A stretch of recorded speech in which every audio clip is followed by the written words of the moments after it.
In the distance, Sandton. It's called the richest square mile in Africa.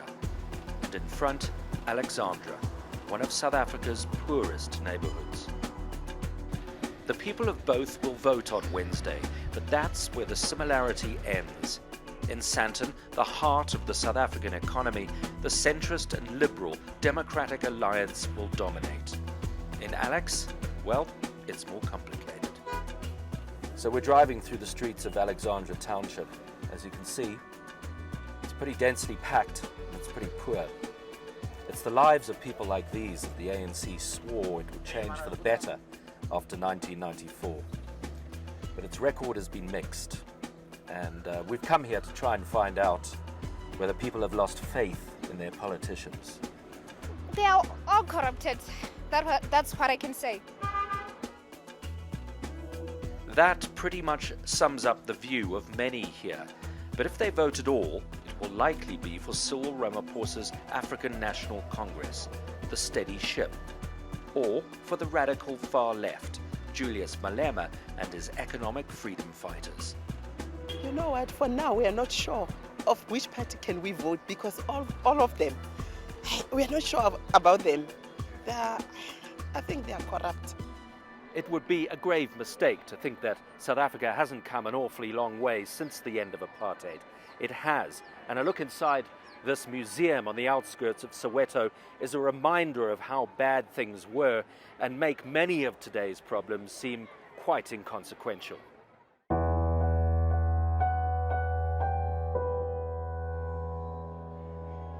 The hangman's noose. The claustrophobic horror of solitary confinement. The forced removals. The petty cruelties.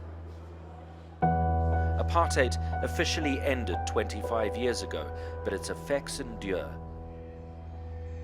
What remains is tomorrow, and there is much work to be done. It would also be wrong to say nothing has improved. The economy has tripled since 1994. The black middle class has multiplied. Many more, especially in the cities, receive a better education than before.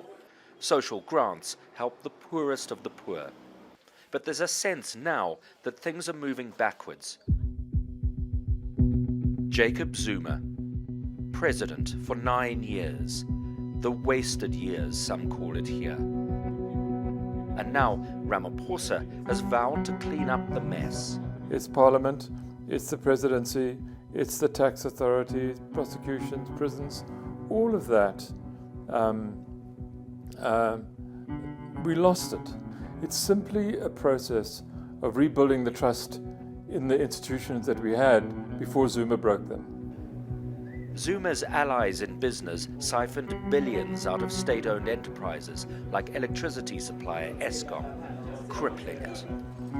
Under Zuma, unemployment also rose sharply and is now officially at 27%, but unofficially probably much higher. We cannot have a country like that where with huge unemployment and also huge number of people who are not even in training. So we need to go back to basics and be a country where we have manufacturing, agriculture and mining as the main drivers of growth and also the biggest sectors. Agriculture and mining, South Africa's potential, but also its lightning rod. Malema's EFF has a simple solution: nationalize all land and mines and effectively rent it back to operators. Others fear that would collapse the economy. But Malema's populist message is proving increasingly, well, popular. He's charismatic, he's incredibly smart. He appeals to the part of society that everybody else is ignoring and that every other party just takes advantage of. And I think that's what makes him different. The EFF got 6% in the 2014 elections, and it could double that. Anything more would be spectacular. The Democratic Alliance wants to stamp out corruption and make it easier to do business. But these are populist times, and some say its centrist message is getting a little lost in the noise. Cyril Ramaphosa will be happy with 58% or more in the elections. If Ramaphosa gets a strong mandate from the people, it will strengthen him. If not, his enemies could try to force him out of the party. It would be sunset on his presidency, and some say sunset too on South Africa. Ben said, The Newsmakers, Johannesburg.